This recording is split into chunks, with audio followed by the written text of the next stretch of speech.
తక్కువ సమయంలో ఎక్కువ ఇన్ఫర్మేషన్ తెలుసుకోవడమే స్మార్ట్ పీపుల్ చేసే పని.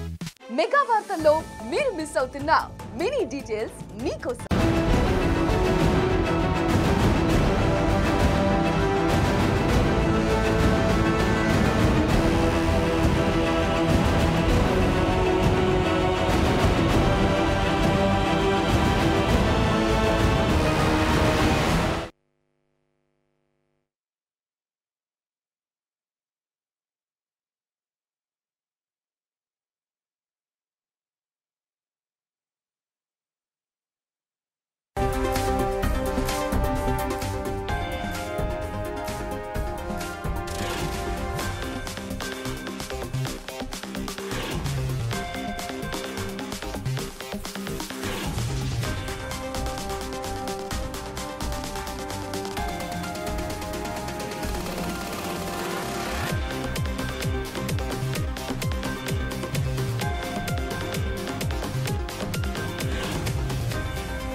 ఛత్తీస్గఢ్ రాష్ట్రంలోని దక్షిణ బస్తర్ ప్రాంతం తుపాకుల మోతతో దద్దరిల్లింది. భద్రతా బలగాలకు మావోయిస్టులకు మధ్య భారీ ఎన్కౌంటర్ జరిగింది. ఈ కాల్పుల ఘటనలో మావోలకు గట్టి ఎదురు దెబ్బ తగిలింది. కాల్పుల్లో 19 మంది మావోయిస్టులు మృతి చెందారు. బీజాపూర్ జిల్లా ఊసూర్ పోలీస్ స్టేషన్ పరిధిలో కాంకేర్ మారేడుబాక అడవుల్లో ఈ ఘటన చోటు చేసుకుంది. ఇటీవల కాలంలో ఇదే అత్యంత భారీ ఎన్కౌంటర్గా చెప్పవచ్చు.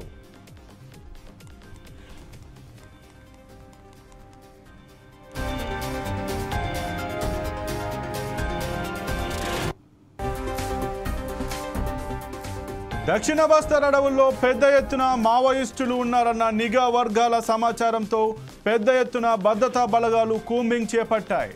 బీజాపూర్, సుక్మా, దంతెవాడ జిల్లాల నుంచి జిల్లా రిజర్వ్ గార్డ్స్తో పాటు కోబ్రా, సిఆర్పిఎఫ్కు చెందిన సుమారు 1500 మంది దండకారణ్యంలో జల్లెడ పట్టాయి. ఈ క్రమంలో నక్సల్స్ ఎదురుపడటంతో ఇరు వర్గాల మధ్య కాల్పులు జరిగాయి. ఇరు వర్గాల మధ్య 12 గంటలకు పైగా కాల్పులు జరిగినట్లు తెలుస్తోంది. మావోల ఏరువేతే లక్ష్యంగా బలగాలు ముందుకు సాగుతున్నాయి. అన్ని వైపులా మార్గాలను దిగ్బంధనం చేశారు.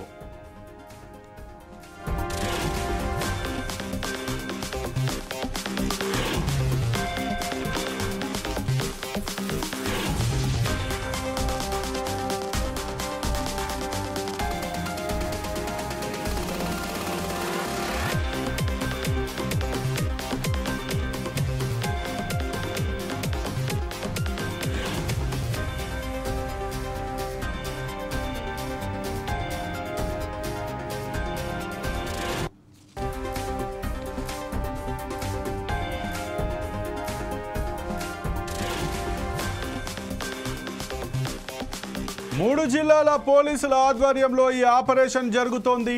ఎన్కౌంటర్ జరిగిన ప్రాంతం నుంచి పెద్ద ఎత్తున ఆయుధ సామాగ్రిని భద్రతా దళాలు స్వాధీనం చేసుకున్నాయి.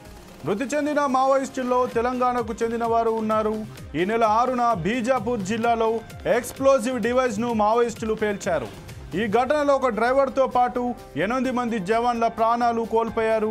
దీంతో కూంబింగ్ తీవ్రతరం చేసిన భద్రతా బలగాలు 4 రోజుల క్రితం బీజాపూర్ జిల్లాలో 2 మహిళా నక్సల్స్తో పాటు 5 మావోయిస్టులను మట్టుబెట్టాయి.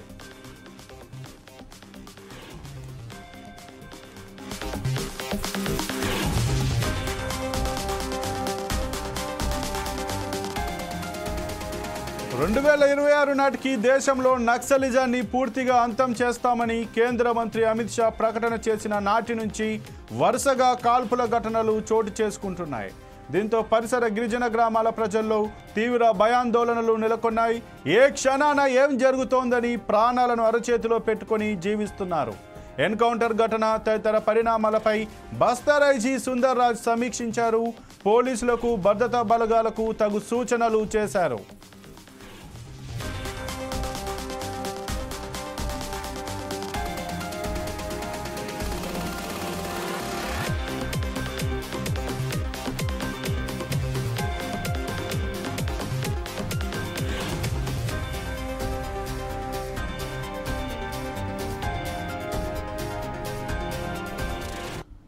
మరోపక్క అల్లూరు జిల్లా చింతూరు డివిజన్లో మావోయిస్టుల ఆయుధ డంపును పోలీసులు స్వాధీనం చేసుకున్నారు.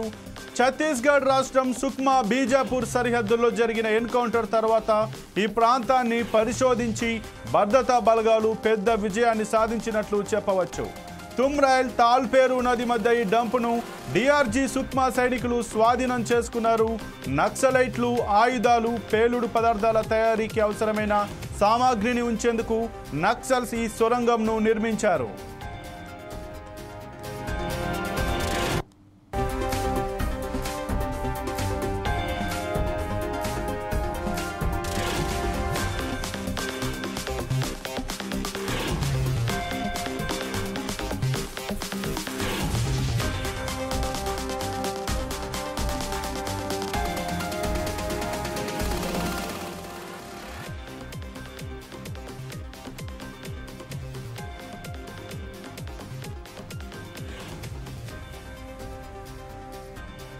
దక్షిణ బస్తర్ అడవుల్లో పెద్ద ఎత్తున మావోయిస్టులు ఉన్నారన్న నిఘా వర్గాల సమాచారంతో పెద్ద ఎత్తున భద్రతా బలగాలు కూంబింగ్ చేపట్టాయి.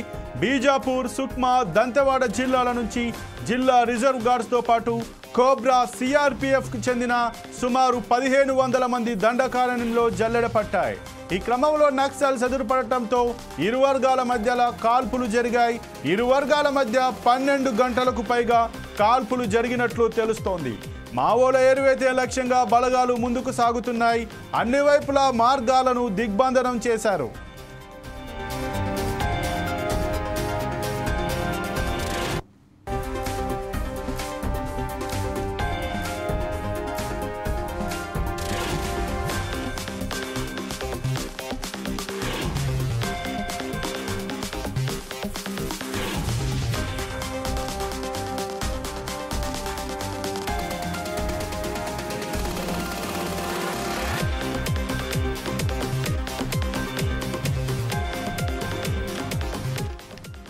ఇక ఈ ఎన్కౌంటర్కి సంబంధించి మరిన్ని వివరాలను మనకు తెలియజేయడానికి మా ఇన్పుట్ కరెస్పాండెంట్ రాములు గారు మనతోడైతే ఫోన్ కాన్లో ఉన్నారు.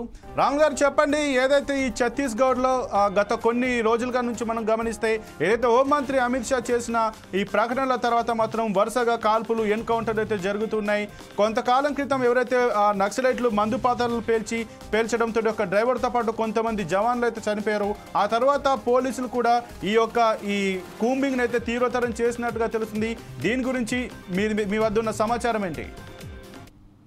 సంపత్, ముఖ్యంగా భారతదేశంలో మావోయిస్టులే లేకుండా చేస్తారని హోంమంత్రి అమిత్ షా మాట్లాడడం జరిగింది. ఈ నేపథ్యంలోనే భారతదేశంలో మొత్తంగా ఎక్కడికక్కడ నక్సలిజం లేకుండా కేంద్ర ప్రభుత్వం బలగాలను పంపించి నక్సలైట్స్ ఉండే అడవి ప్రాంతాలు ఏవైతున్నాయో ఛత్తీస్గఢ్, జార్ఖండ్, అట్లాగే తెలంగాణ, బీహార్ మొదలైన ప్రాంతాల్లో నక్సలైట్ల కోసం కూంబింగ్ ఏర్పాటు చేయడం జరిగింది. ఈ నేపథ్యంలోనే ఛత్తీస్గఢ్ లో మరో భారీ ఎన్కౌంటర్ జరిగింది.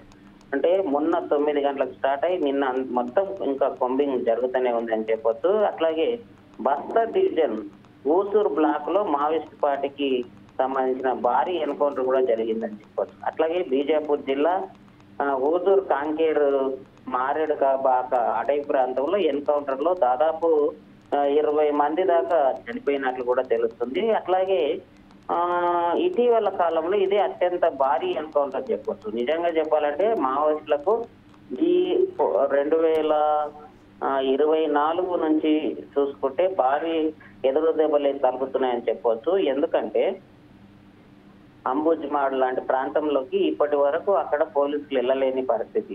దట్టమైన అడవి ప్రాంతంలో కూడా ఈరోజు పోలీసులు అడవిలోకి వెళ్ళి ఎన్కౌంటర్లు జరుగుతున్నాయి.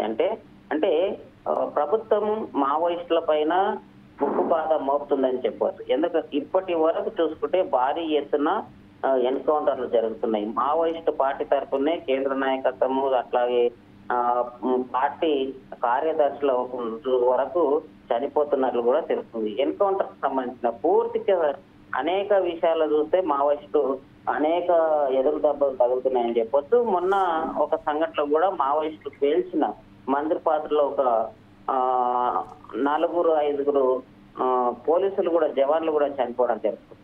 ఏది ఏమైనప్పటికీ ఎన్కౌంటర్లు అనేది అంటే ఇక్కడ విశ్లేషకులు ఏం చెప్తుంటే ఏది ఏమైనప్పటికీ ఎన్కౌంటర్లు కరెక్ట్ కాదు. ఈ ఎన్కౌంటర్ మావోయిస్ట్ పార్టీలో కూడా పనిచేస్తున్న వాళ్ళు కూడా భారతదేశంలో ఉన్న పౌరులే.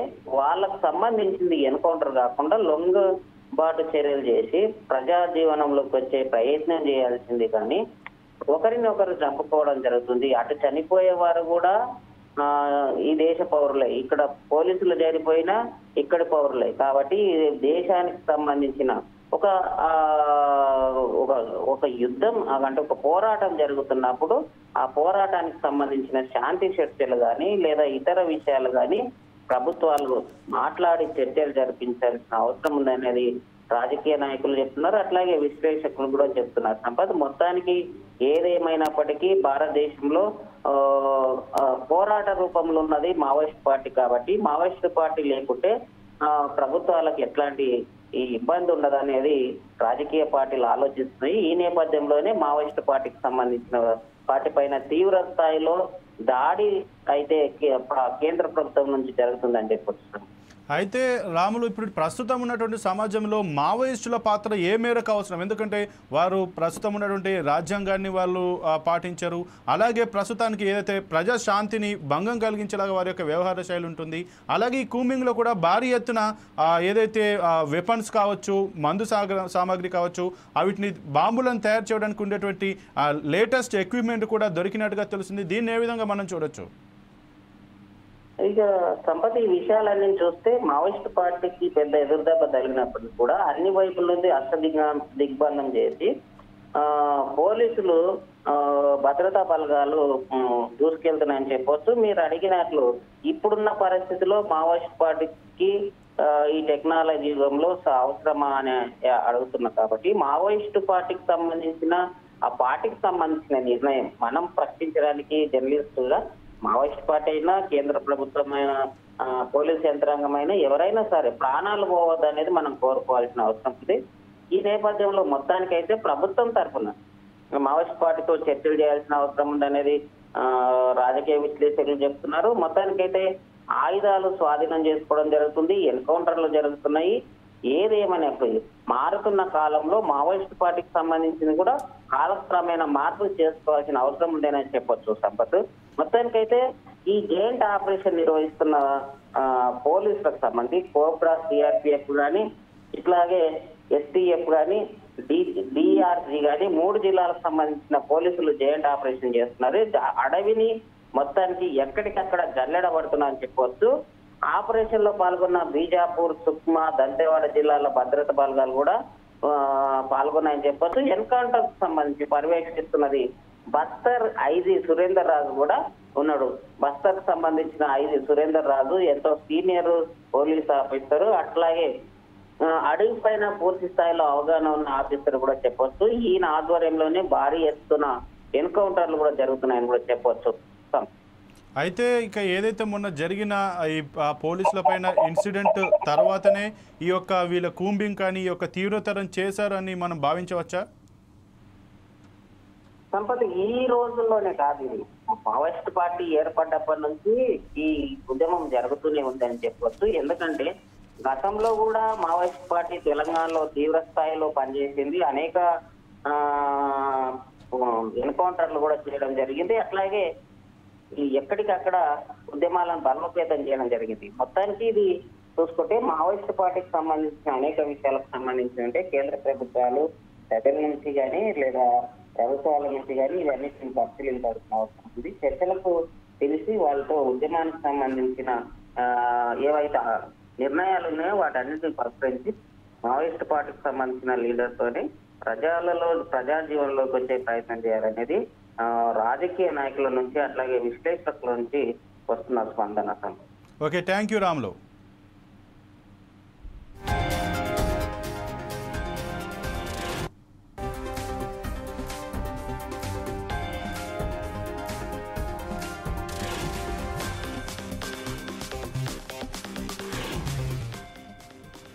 మరోపక్క అల్లూరు జిల్లా చింతూరు డివిజన్లో మావోయిస్టుల ఆయుధ డంపును పోలీసులు స్వాధీనం చేసుకున్నారు. ఛత్తీస్గఢ్ రాష్ట్రం సుక్మా బీజాపూర్ సరిహద్దుల్లో జరిగిన ఎన్కౌంటర్ తర్వాత ఈ ప్రాంతాన్ని పరిశోధించి భద్రతా బలగాలు పెద్ద విజయాన్ని సాధించినట్లు చెప్పవచ్చు. తుమ్రైల్ తాల్పేరు నది మధ్య ఈ డంపును డిఆర్జీ సుక్మా సైనికులు స్వాధీనం చేసుకున్నారు. నక్సలైట్లు ఆయుధాలు, పేలుడు పదార్థాల తయారీకి అవసరమైన సామాగ్రిని ఉంచేందుకు నక్సల్స్ ఈ సొరంగాన్ని నిర్మించారు.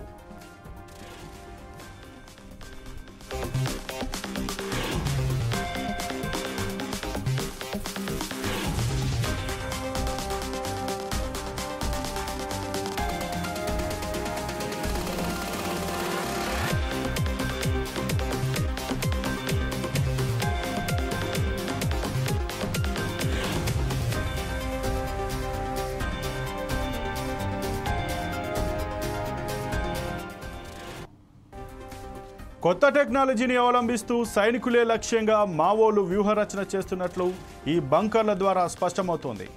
బాంబుల తయారీకి గాజు సీసాలను వినియోగిస్తున్నారు.